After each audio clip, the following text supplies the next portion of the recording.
कार्यपालिका पढ़ी थी ना, और कार्यपालिका में हम लोगों ने पूरा टैक्स देखा था किस किस देश में, लोकतांत्रिक देश में किस किस कार्यपालिका को मान्यता दी जाती है।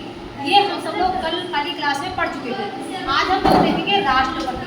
सबसे पहली बात, राष्ट्रपति जो होते हैं वो भारत का प्रथम नागरिक होते हैं। क्या होते हैं बेटा? प्रथम नागरिक।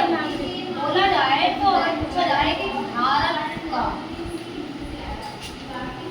प्रथम नागरिक अगर कोई है तो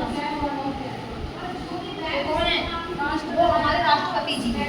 अब एक सवाल उठता है कि अगर कोई पुरुष राष्ट्रपति है तब तो हम राष्ट्रपति बोल देते हैं, और कोई महिला राष्ट्रपति तो हम क्या बोलते? वैसे तो यहाँ पर लिंग को लेकर कोई मतलब डिफाइन नहीं किया जाता है, क्योंकि पद पद होता है। बट फिर भी अगर कोई इसमें ज़्यादा मतभेद कर रहा है तो हम उस महिला राष्ट्रपति को राष्ट्राध्यक्ष बोल सकते हैं। राष्ट्राध्यक्ष अध्यक्ष बोल सकते हैं। समझ में आ रहा है? पूरे राष्ट्र के अध्यक्ष कौन कहलाएंगे? राष्ट्राध्यक्ष कहलाएंगे। और अगर कोई जेंट्स है, वैसे राष्ट्रपति जेंट्स और लिंग के आधार पे हम डिफाइन नहीं, ये गलत है। बट राष्ट्रपति एक पद है और वो राष्ट्रपति ही रहेगा। समझ में आ रहा है? ये खाली एक समझाने की बात थी, लेकिन राष्ट्रपति को राष्ट्रपति ही बोलेंगे। समझ में आ रहा है? वो उसमें जेंडर डिफाइन नहीं कर सकते। दूसरी बात, अब हम लोग देखते हैं कि राष्ट्रपति के 52 छपानी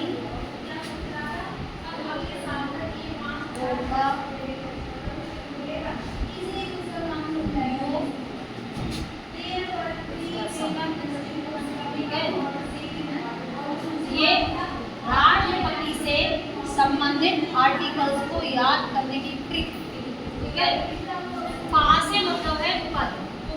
क्या पद। और ये आर्टिकल कितने में आएगा? 52 में आएगा। 52 का मतलब 52 में आएगा। दूसरा है हमारा 53 में आएगा कार्यपालिका का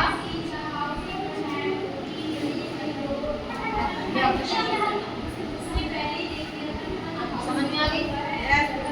53 कहता है कि राष्ट्रपति कौन होंगे? कार्यपालिका के अध्यक्ष होंगे। 54 कहता है क्या? निर्वाचन। मतलब समझते हो ना? जब किसी को वोट डालकर चुना जाए, चाहे वो प्रत्यक्ष रूप से हो या अप्रत्यक्ष रूप से, उसे हम लोग क्या बोलते हैं? निर्वाचन। तो राष्ट्रपति से संबंधित जो निर्वाचन है वो सब इसमें आएगा, वो सब अनुच्छेद 54 में आएगा, अर्थात आर्टिकल 54 में आएगा। इसमें आएगा 55 में कोटा, सही आएगा ना?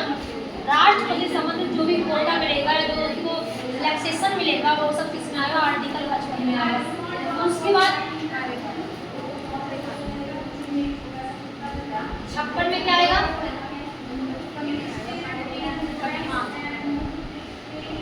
कार्यकाल। क्या आएगा? कि राष्ट्रपति का कार्यकाल कितने वर्ष का होगा? ये आर्टिकल 56 बताएगा। क्या बताएगा? आर्टिकल 56 बताएगा। 57 जो है वो बताएगा आर्टिकल 57 दोबारा निर्वाचन।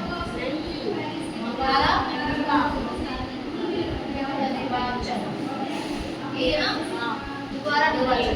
देखो, ये कहा गया है कि एक राष्ट्रपति 2 बार भी राष्ट्रपति बन सकता है। जब ऐसी कोई प्राथमिकता नहीं है कि अगर एक बार राष्ट्रपति के पद पर बैठेगा तो दोबारा नहीं बैठ सकते।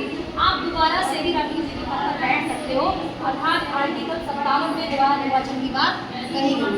समझ में आ रही बात? आप देखो, यह बच्चा इधर आएगा तुम्हारा योग्यता। ठीक है, 58 में क्या आएगा? राष्ट्रपति बनने के लिए तुम्हारे पास कौन कौन सी एलिजिबिलिटी या योग्यता होनी चाहिए वो अनुच्छेद 58 बताएगा। क्या बताएगा बेटा? अनुच्छेद 58 बताएगा।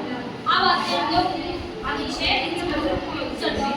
इसमें आएगी दशाएं। क्या आएगी? दशाएं अर्थात कंडीशंस आएगी कि राष्ट्रपति बनने के लिए तुमको क्या क्या दशाएं उसमें फॉलो करनी होगी। जैसे पागल दिवालिया ना हो, है कि नहीं? इस प्रकार की इसमें कंडीशन उसमें फॉलो करी जाएगी। किसमें? आर्टिकल 59 में। अब आते हैं लोग 60 में। इसमें क्या आएगा? इसमें आएगी शपथ।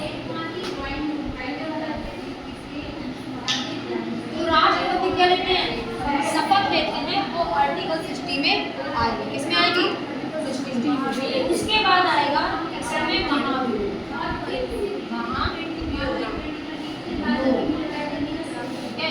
महाभियोग का मतलब होता है राष्ट्रपति को पद से उतारने की जो प्रोसेस है वो आर्टिकल 60 में तुमको बताई जाएगी।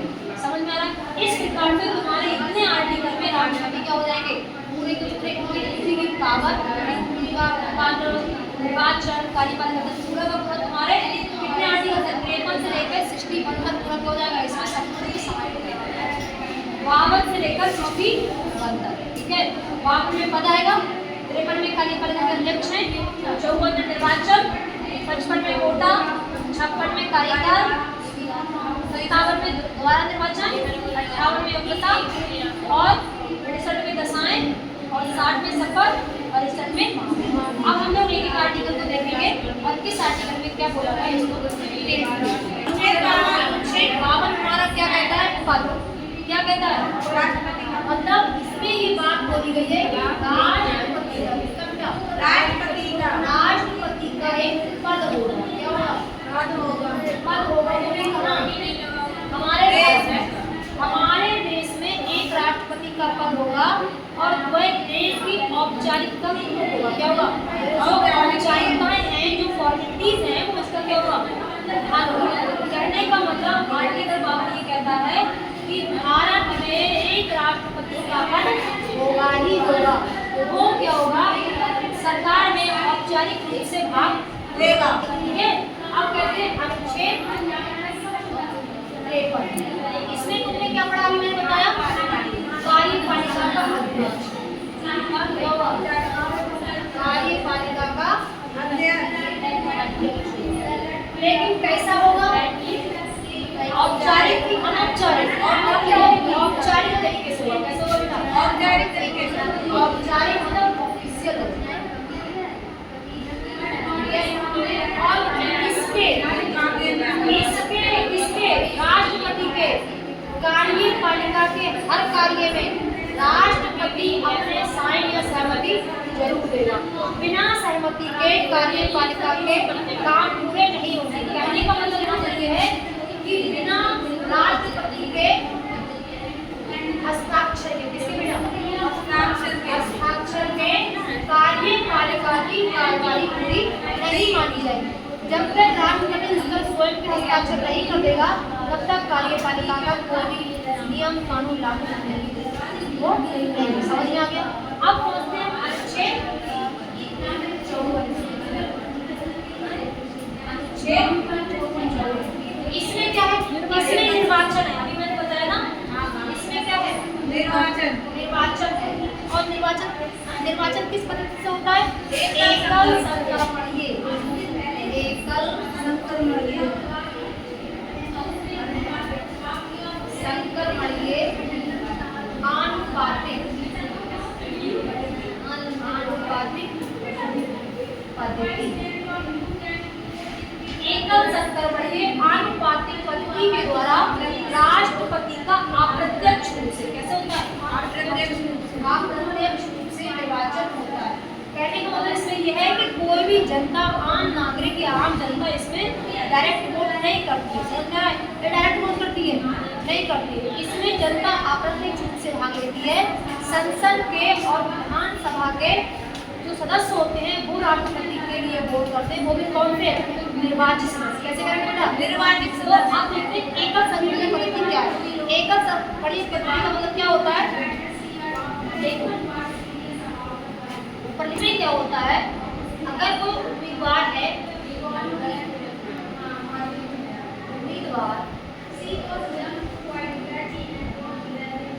उसके कम वोट हैं, कितने?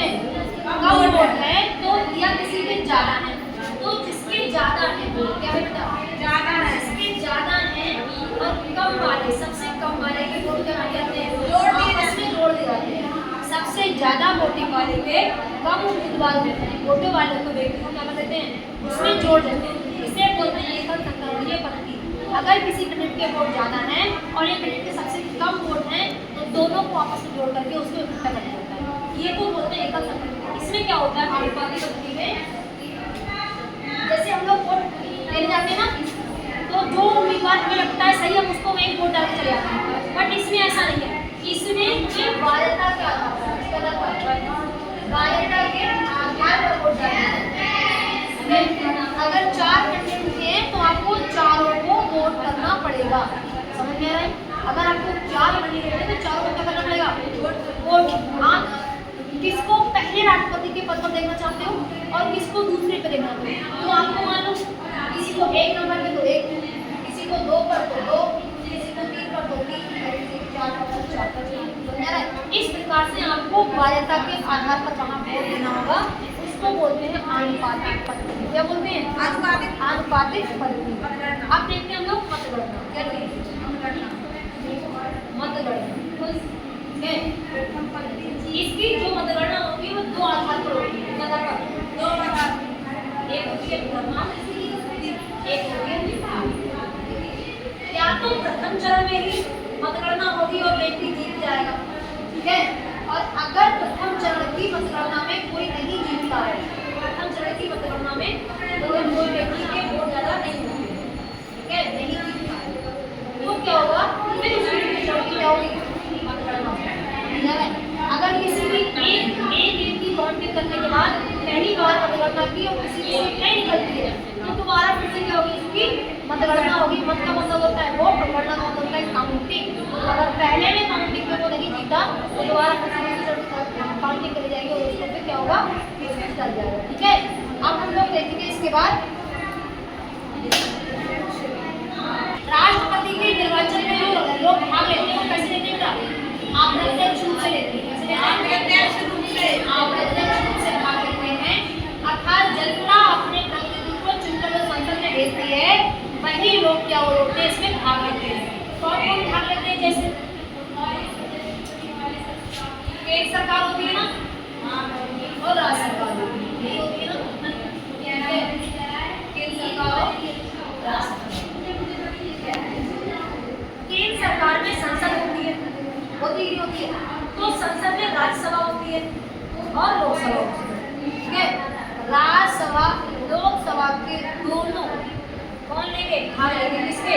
राष्ट्रपति के निर्वाचन मंडल में। और कहने का मतलब यहाँ पे लेंगे निर्वाचित सदस्य।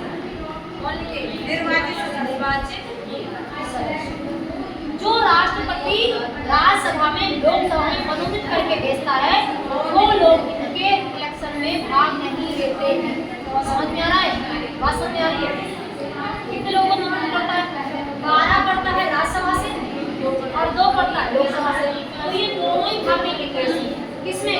राष्ट्रपति की इलेक्शन में सिर्फ इलेक्शन भाग। उसके बाद राज्य सरकारें होती है ना, राज्य सरकारें उसमें एक होती है विधानसभा और एक होती है विधान परिषद। क्या सारे राज्यों में विधान परिषदें हैं? सारे राज्यों में विधान परिषद नहीं है तो ये विभाग नहीं है। हर स्टेट में राज्यसभा है, विधानसभा, तो इनके लोग भाग लेंगे वो भी कैसे? निर्वाचित। समझ में आ रहा है?